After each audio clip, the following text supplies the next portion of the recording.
2:14 to go. Whittenburg has been totally stopped in the second half. He has scored 4 points, has 12 for the game. Thurl Bailey, Valvano directing his team. Bailey with 15, the high score for NC State. Sadler with 13, Suttle for 12, and Anger for 10, leading scorers for Pepperdine. NC State's got their 3 guards in there. Hey, they might run time. Well, that's it. Will they run it down and take that last shot? They have not gone to the line, so they haven't worked the ball inside at all in this half. Lowe outside, and a tough man-to-man defense by Pepperdine right now. This is what Pepperdine likes to play, the man. Well, they're in their motion offense, which indicates layup only. 1:50.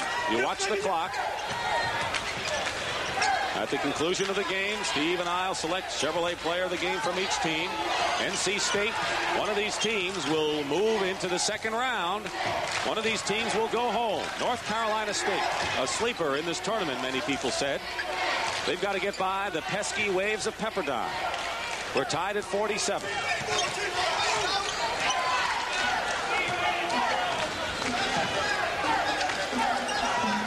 .118 to go. Whittenburg outside. Important right now for Pepperdine to stick to man-to-man. If they double team, they're going to get burnt because they've got the defense spread all over the place. Winding down to a minute to go. Now Gannon is in the game. He has taken a lot of the clutch shots. Whittenburg has been covered well. Suttle is on Gannon. Under a minute to go. NC State playing for the last shot to get into the second round. Well, they'll call timeout now, probably with about 20 seconds to play. Gondrezick is on Whittenburg, and the Waves are playing tight man-to-man, trying to free someone. 47-47. We have had 8 deadlocks in the game, 11 lead changes.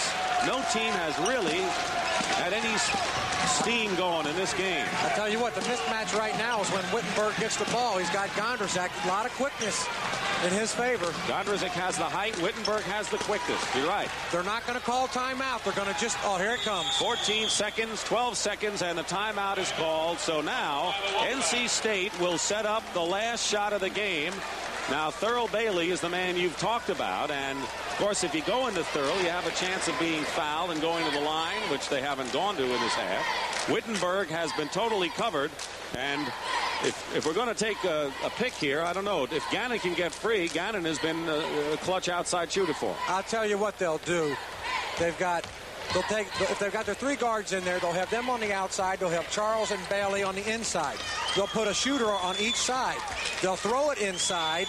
If they get sag off, Gannon and Whittenburg will probably be on the wings to shoot the jumper. Now, if they've got to drive to the basket or they get the ball inside, Pepperdine should foul before the shot attempt and make them take it back out and throw it in bounds again, because they would not be in the 1-and-1. Good point. They have a foul to give to Pepperdine, and they can use that strategically with 12 seconds to go, and they want to use it at such a time whereby NC State does not have a lot of time following it. Jim Harrick, last 2 years, is a record of 42-15. 9 years a high school assistant. He told us that if Pepperdine wins the game, it means a lot for the team, for the school. It doesn't hurt the coach either. We have seen coaches with big wins in NCAA championship play. All right, 12 seconds to go. Keep in mind, Pepperdine has a foul to give. Sidney Lowe is outside. Watching him is Wilson. Lowe almost loses the ball. He's in trouble. And with 3 seconds to go, the ball's out of bounds. It's Pepperdine ball. 2 seconds on the clock. And Pepperdine has a chance. And there's the timeout call by Harrick. Pepperdine calls timeout, and they can set up the winning shot with 2 seconds to play. And Sidney Lowe just got trapped and lost the ball out of bounds. A big break for Pepperdine. It looked to me like they widened the floor. They were going to give Lowe a chance to penetrate the middle and kick the ball off. But that's a perfect situation. If he got beat, it was a type of offensive pattern where you could grab him as he goes by you. All right, now, we remember Jim Harrick told us yesterday.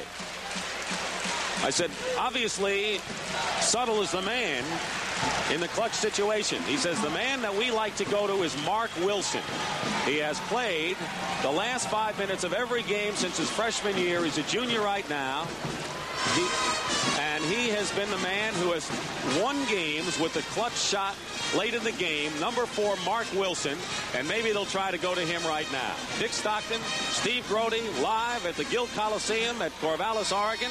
The excitement has been at the finish of this game. We're tied at 47, 2 seconds to go. Pepperdine looking to get into the second round over NC State.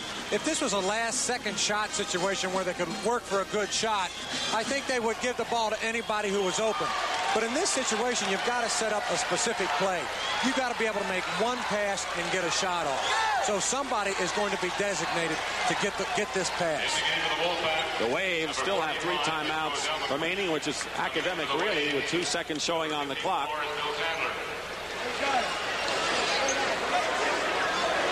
Inbounding the ball will be Victor Anger, and it'll go to Wilson with 2 seconds. And, of course, the Waves are not really in a great spot to try anything. Wilson puts up the shot at the buzzer. It doesn't count, and we go into overtime. We go into overtime as Wilson took the long shot, the only thing he could do, and NC State and Pepperdine will play at least one 5-minute extra session. Well, we played the first half. We wiped the slate clean and play a second half. Time to wipe the slate clean again. Maybe somebody will put something together here. Shooting percentages, 40% for Pepperdine, 42% for NCC and Whittenburg 12. This has been an unusual, strange game for either side. The thing is now they got 5 minutes to start over again. What always impresses me, though, about a kid like Suttle, great offensive players. I'm impressed when, if things aren't going right, they don't force it. They don't having force a good time now. You having a good time now? I'm relaxing. I'm just going to sit back and enjoy this. I don't know. All right, North Carolina State, Pepperdine, 47-all. Come back for overtime. Underdog Pepperdine, 47-47, and the key man, perhaps Dane Suttle, well below his season's average, could be a key man in this 5-minute extra session. And Dereck Whittenburg, who is virtually shut down in that second half, the top scorers to look for. Dick, I don't know what's going to happen here, who's going to be the star, but I will say this. I thought that the last 3 or 4 minutes of the ball game, Pepperdine operated most confidently as they have the whole game. Wilson controls. Good observation. The game was tied at 47 for the final 2 minutes and 45 seconds. Phillips is number 34. Pepperdine working for the shot. Don't forget Sadler inside. He's been effective when they've gotten it in. And this time, Anger misses the layup. And it's going to go the other way. North Carolina State has a chance to take the lead. They dodged a bullet right there. Midway through the first half, when they were in that 3-guard offense, Anger got 2 consecutive baskets when he was matched up with the guard inside. That was a good play. He was clear inside, just didn't make the layup. Whittenburg with Terry Gannon, 2 good outside shooters. Gambling for the steal is Anger. Bailey tried to get inside for the pass. Waves playing tight defense, man-to-man all the way. 4:15 remaining in this first overtime session, tied at 47. North Carolina State, Atlantic Coast Conference champions, and Pepperdine, West Coast Athletic Conference champion. 1 minute gone by in the overtime period. And it's been at 47 for quite a while now. Nearly 4 minutes. Inside, Lowe. Gannon throws it out. That's what you can look for. They got the defense spread. They got the defense moving. They'll only take a good shot. But they got people that can take the ball to the basket. Lowe and Whittenburg will do that. And there is Lowe taking the outside shot. He misses, and Anger gets the rebound. So now Pepperdine has the ball. That surprises me, Dick. Well, he was open, but of course, if you're going to keep the ball that far, you might as well go to your hot hand. 47-all, 3 minutes and 20 seconds remaining in the overtime. And goaltending call, Orlando Phillips gets the basket, and Charles is called for goaltending. Pepperdine leads.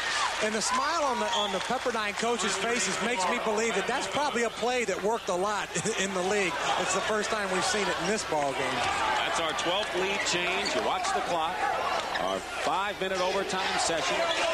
North Carolina State trailing by 2, and a whistle and a foul. It's against Anger, away from the ball.